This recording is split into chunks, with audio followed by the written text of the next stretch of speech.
Hello, dear students and viewers. Welcome to my video lecture. Today's topic is seed processing. Seed processing या बीज प्रसंस्करण। बीज प्रसंस्करण बीज की एक ऐसी प्रोसेसिंग विधि है जिसके द्वारा हम रॉ सीड्स या कच्चे बीज को फाइनलाइज सीड्स या कंप्लीट क्वालिटी सीड्स में कैसे तब्दील करते हैं। आइए आपको जानकारी कराता हूँ। यह एक सीक्वेंस ऑफ ऑपरेशन होता है जिसमें क्लीनिंग, साफ सफाई, ग्रेडिंग, उसकी सीड ट्रीटिंग, पैकेजिंग या टेस्टिंग होती है। और विस्तार से समझेंगे।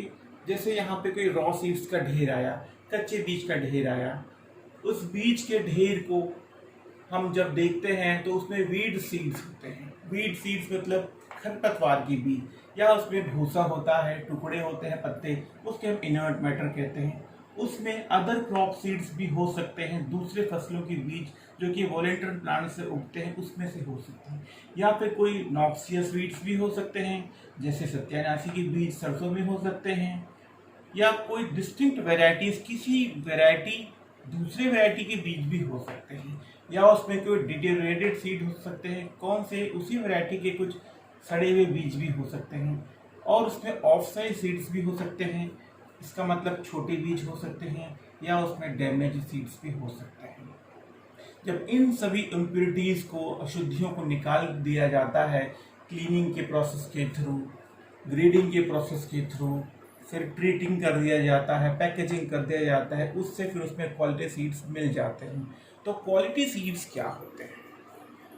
गुणवत्ता वाले बीज क्या होते हैं? वो सारे बीज जिनमें जर्मिनेशन, अंकुरण क्षमता या वायबिलिटी, जीवन क्षमता, या ओज, विगर की ये तीन मुख्य क्वालिटीज होती हैं, उन्हें हम क्वालिटी सीड्स या गुणवत्ता वाले बीज कहते हैं। अब एक समस्या आती है heterogeneity of seed lots. Seed slots के बीच में हेट्रोजेनिटी आती है, कुछ विषमता आती है। इसका मतलब होता है कि कुछ बीज बड़े होते हैं, कुछ छोटे होते हैं। इसका मुख्य कारण क्या होता है? एक ही खेत में हमें डिफरेंट साइजेस के बीज मिलते हैं। कारण number 1, soil status. Soil status भूमि की स्थिति क्या है? भूमि की स्थिति से संबंधित है कि भूमि उर्वरक क्षमता वाली है कि कम उर्वरक क्षमता वाली है। उसकी फिजिकल स्टेटस, उसका टेक्सचर क्या है, क्या भारी भूमि है, क्या हल्की भूमि है, या उसकी केमिकल फीचर क्या है, या ज़्यादा रासायनिक स्थिति तो नहीं है, उसमें ज़्यादा रसायन तो नहीं डले हैं, कुछ टॉक्सिक चीज़ें तो नहीं हैं, या बायोलॉजिकल स्पीसीज उसमें है कि नहीं है। Biological species flora and fauna के साथ में हम बोलेंगे उसमें माइक्रोबियल एक्टिविटी है कि नहीं है, केंचुए हैं कि नहीं है, ये सारे जो किसान मित्र चीज़ें हैं उसमें है कि नहीं है। उसके साथ में सीड की पोजीशन, जब बोनी की गई है तो बीज कहाँ पे गिरा है? या तो ज़्यादा गहरे में तो नहीं गिर गए हैं, या ज़्यादा उथले में तो नहीं गिर गया है। इन दोनों स्थितियों में बीज जब एक पौधे को अंकुरित करता है तो उस पौधे के अंकुरण में अंतर होना स्वाभाविक ही है। हो सकता है वो बहुत ही कमज़ोर पौधा हो, या पौधा उगे ही ना, पौधा उगे ही ना। तो इन सब समस्याओं होती है इस पे। साथ में हम एक चीज़ देखते हैं कि पॉलिनेशन, पुष्पन के समय में, परागण के समय में उसमें परागण हो पाया है कि नहीं हो पाया है। परागण मुख्यतः जो है कीटों से होता है, विंड इंसेक्ट से होता है जो फॉर्म में उड़ते रहते हैं।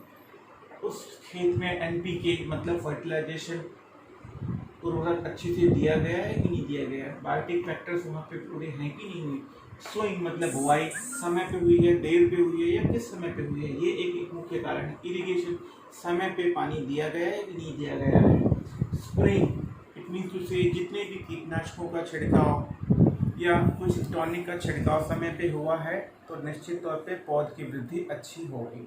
और मैच्योरिटी, उस फसल की मैच्योरिटी समय पे हुई है, समय पे हमने कटाई की है कि नहीं की है, ये सारे जो फैक्टर्स या घटक होते हैं उनके कारण सीड लॉट्स में हेट्रोजेनिटी मिलती है। फिर प्रश्न उठता है कि प्रोसेसिंग की आवश्यकता क्या है, नीड ऑफ प्रोसेसिंग क्यों है? तो प्रोसेसिंग मतलब प्रसंस्करण, जैसे मैंने आपको ऊपर बताया, इसका मुख्य आवश्यकता ये है कि हमको सीड की इनहेरेंट क्वालिटी, जो उसकी आंतरिक गुणवत्ता है, जिसमें हम जर्मिनेशन, विगर, ओज, वायबिलिटी होती है और वो जनरली लार्जर सीड्स मतलब बड़े बीजों के साथ में पाई जाती है। इसका सामान्य सा कॉरिलेशन ये है कि जो बड़ा बीज होगा उसमें एंडोस्पर्म कॉटिलेडन्स बड़े होंगे, बड़े होने की वजह से उस पर ज़्यादा भोजन एकत्र होगा और जो बीज को अंकुरण करना होगा तो ज़्यादा भोजन सप्लाई करके एक अच्छा पौधा तैयार कर लेगा। इस चरण को समझने के लिए हमको सबसे पहले सीड प्रोसेसिंग प्लांट या बीज प्रसंस्करण जो प्लांट की तैयारी या लेआउट को ध्यान में रखना होगा। इसके लिए हमको कुछ घटक प्लानिंग की आवश्यकता होती है कि हम जहाँ भी प्लान कर रहे हैं तो इन घटकों का होना इम्पॉर्टेंट है। काइंड ऑफ क्रॉप, कौन से प्रकार की फसल है वो ध्यान देना है। तिलहन है कि क्या है। ऑपरेशन साइज, हम जो प्लांट लगा रहे हैं उस कितने ऑपरेशन को कंप्लीट करेगा, छोटा है, मीडियम है, हाई है, इसका जनरली टन्स में कैलकुलेशन होता है। ड्राइंग फैसिलिटीज, सुखाई की जो आवश्यकताएं हैं वो रिक्वायर्ड है कि नहीं है। इसका मतलब ये है कि यदि हम प्रोसेसिंग प्लांट ऐसे सूखे क्षेत्रों में लगाते हैं तो निश्चित तौर पे कृषक वहाँ पर अपने बीजों को सुखा करके लाएंगे, लेकिन जहाँ पे नहीं लगा सकते शीतोष्ण क्षेत्रों में तो हमें वहाँ पर निश्चित तौर पे इसकी आवश्यकता होगी। फिर इक्विपमेंट सिलेक्शन, हम कौन से उपकरणों का चयन करते हैं प्रोसेसिंग प्लांट के लिए, वो मैं आगे आपको और विस्तार से उपकरणों के बारे में बताऊंगा। और लोकेशन, हमारी लोकेशन क्या है, हम कौन सी लोकेशन में प्रोसेसिंग प्लांट लगा रहे हैं। हो सकता है सुदूर क्षेत्र में लगा रहे हैं, हो सकता है शहर के नज़दीक लगा रहे हो, तो वो लोकेशन उसको बहुत प्रभावित करता है। पावर सोर्स, ऊर्जा का स्रोत निश्चित तौर पे एक सेपरेट सोर्स होना चाहिए, ट्रांसफार्मर की फैसिलिटी के साथ होना चाहिए और सेपरेट कैपेसिटी के साथ में होना चाहिए, तब प्रोसेसिंग प्लांट सुचारू रूप से चल पाएगा। System of seed delivery to processing, seed delivery जो है प्रोसेसिंग के लिए किस तरीके से हो रही है, या तो किसान सीधे ले आ रहा है या गवर्नमेंट किसी चैनल के थ्रू मंगा रही है, वो भी उसके प्रोसेसिंग को कैपेसिटी को बिल्ड करता है कि वो मशीन पूरा चलेगा कि रुका रहेगा। लेबर की अवेलेबिलिटी, लेबर्स की अवेलेबिलिटी उस क्षेत्र में अच्छी है कि नहीं। यदि लेबर अवेलेबल नहीं होगा तो सीड प्रोसेसिंग प्लांट वहाँ लगाना हितकर नहीं होगा। दूसरा मुख्य बात ये है कि सीड प्रोसेसिंग प्लांट के लिए प्री एक्सपीरियंस मतलब पूर्व में आपको अनुभव की आवश्यकता होती है। यदि हमने कभी भी प्री एक्सपीरियंस ले रखा है या हमें पुराने समय से है तो निश्चित तौर पे हम उन सभी घटकों को समझ पाएंगे जो लोकल लेवल पे हैपन होते हैं, और उसके लिए हमें एक अच्छी प्लानिंग की आवश्यकता होती है और साथ में मार्केटिंग की एक आवश्यकता चरण होनी चाहिए जिससे हम विपणन कर सकें प्रोसेस्ड सीड्स का। ये सब ज़रूरतें होती हैं, तभी हम सीड प्रोसेसिंग प्लांट लगा सकते हैं। अब यहाँ पे आपको सीड प्रोसेसिंग प्लांट बिल्डिंग के लेआउट के बारे में बताऊँगा। यह इसमें 3 खंड होते हैं कहना चाहिए। रिसीविंग कम ड्राइंग का एक पार्ट होता है, एक प्रोसेसिंग एरिया होता है और एक ऑक्सिलरी बिल्डिंग होती है। रिसीविंग कम ड्राइंग में एक प्लेटफॉर्म होता है जहाँ पे बीजों को हम रिसीव करते हैं। हो सकता है कम बीज होंगे तो हम वहाँ पे उसको सन ड्राई भी कर सकते हैं और टेम्प्रोरी वहाँ पे हम स्टोरेज कर सकते हैं। जब वहाँ से बीज निकल के आगे आता है प्रोसेसिंग एरिया में आता है तो यह एरिया शेड और वेंटिलेटेड स्टोरेज के बीच में होता है। यहाँ पे रोलर्स होते हैं जो रोलर्स बीज को उठा करके दूसरे यूनिट्स में ले जाते हैं जहाँ पे इसकी स्कैल्पिंग होती है, छनाई होती है, या प्रसंस्करण होता है, या पैकेजिंग होता है, या वेइंग या वजन होता है। तीसरा क्षेत्र होता है ऑक्सिलरी लेआउट। या इन दोनों क्षेत्रों से इसका कोई खास मतलब कार्य अवधि पे तो नहीं है, लेकिन इसका बहुत महत्वपूर्ण कार्य है कि यहाँ पे एक जनरेटर रूम होता है जो कि पावर सप्लाई के कटिंग के दौरान ये पावर को अबाधित होने दे जाता है। ये जनरली बाउंड्रीज यहाँ पे होनी चाहिए क्योंकि सिक्योरिटी रीजंस होते हैं, तो ये बाउंड्री से घिरा होना चाहिए। फायर यदि कभी लग जाए तो वहाँ पे फायर फाइटिंग के इक्विपमेंट्स भी होने चाहिए। ये सारा बिल्डिंग का लेआउट CPWD या PWD के नॉर्म्स पे आधारित होना चाहिए, मतलब कॉन्क्रीटाइजेशन होना चाहिए और इन सभी जगह पे एयर टाइट होने की आवश्यकता होती है। इसके यहाँ पे शील्ड डोर्स होने चाहिए ताकि रॉडेंट्स वगैरह यहाँ पे पहुँच करके इन इम्पॉर्टेंट चीज़ों को कभी नुकसान ना पहुँचा सके। फिर लेआउट के प्रकार, जनरली सीड प्रोसेसिंग लेआउट 3 प्रकार का होता है। पहला है सिंगल लेवल, एक लेवल का, यहाँ पे एलिवेटर्स होते हैं, जो एलिवेटर्स एक मशीन से दूसरे मशीन तक जाने के लिए एलिवेटर्स नीचे को लेके जाते हैं।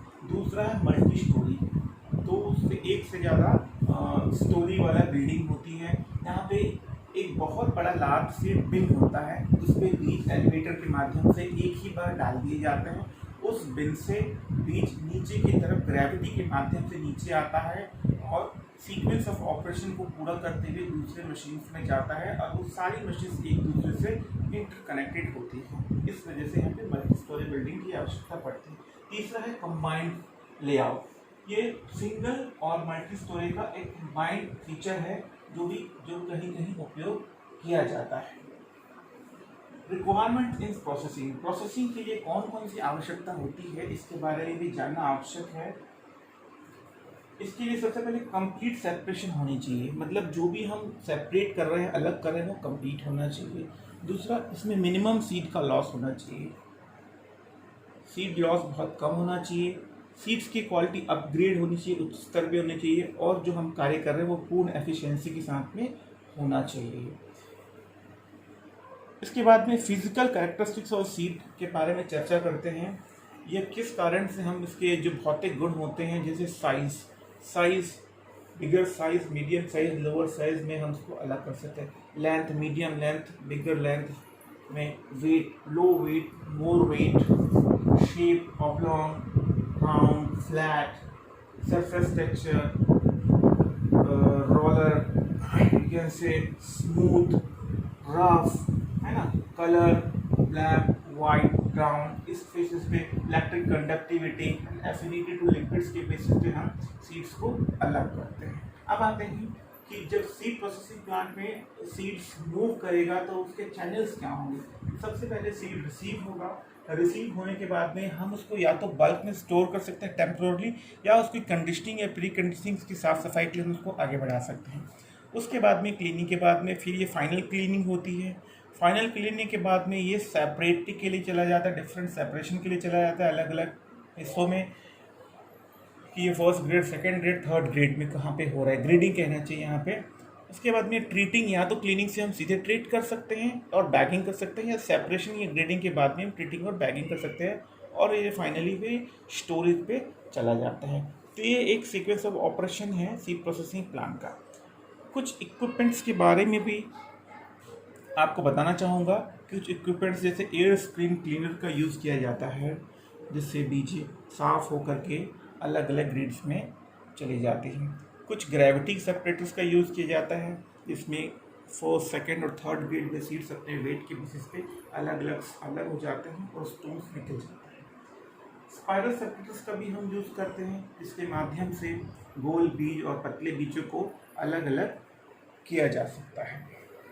डॉटर मिल रफ सीड्स और स्मूथ सीड्स को अलग करने के लिए किया जाता है, और इलेक्ट्रॉनिक सेपरेटर्स उसको इलेक्ट्रॉनिक कंडक्टिविटी के बेसिस पे अलग करता है। अब फाइनल आपको मैं seed processing building layout plan के बारे में समझाना चाहूँगा। इस तरीके से ये कंपार्टमेंट्स में डिवाइड किया जाता है। एक ऑफिस होता है, उसके किनारे में आप सीड स्टोर एक बड़ा बना सकते हैं, जो टेम्प्रोरी बेसिस पे भी हो सकता है, फाइनल बेसिस पे भी हो सकता है। देन आफ्टर लेबोरेटरी, उसकी क्वालिटी टेस्ट करने के लिए, सीड टेस्टिंग के लिए एक लेबोरेटरी का होना आवश्यक है। बीच में जो मेन बिल्डिंग है, जो प्लांट बिल्डिंग है, जिसमें पूरा प्रोसेसिंग यूनिट डला रहता है, उसका होना आवश्यक है। यहाँ पे रिसीविंग, मतलब बीज यहाँ से आएगा, रिसीव होगा, प्लांट बिल्डिंग में जाएगा, प्लांट बिल्डिंग में जाने के बाद में ये सीड स्टोर में जाएगा, और सीड स्टोर से सैंपल निकल के लेबोरेटरी में आएगा, और ये ऑफिस बिल्डिंग होगा। तो ये जो चैनल आप देख रहे हैं, रिसीविंग के बाहर वाला प्लेटफॉर्म, ये जो है ये बिल्डिंग का लेआउट रोड है, ये एक रोड है। तो ये एक सिंपल सेल प्रोसेसिंग बिल्डिंग का लेआउट प्लान है। इसको वेरिएशन कर सकते हैं अकॉर्डिंग टू द लोकेशन के हिसाब से।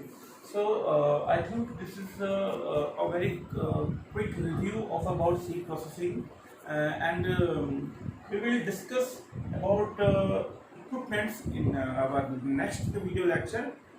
So this is all about seed processing. Thank you.